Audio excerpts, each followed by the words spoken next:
I'm nervous. So I'm actually letting Dana drive my truck. What's it like driving Greatness? Awesome.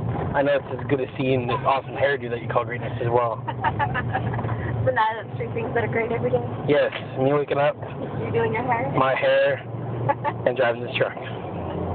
Now, what happens if you hit a curb? I did my job. No, that means divorce. I did my job. Hey, this ain't a little Toyota Camry, alright? I'm not saying it is. It's much bigger. Michael, say rock on, dude. Say rock on, dude. Okay, that's good enough. I'm scared. What? I said you should be. Why should I be scared? Because I'm driving the truck. That is kind of scary.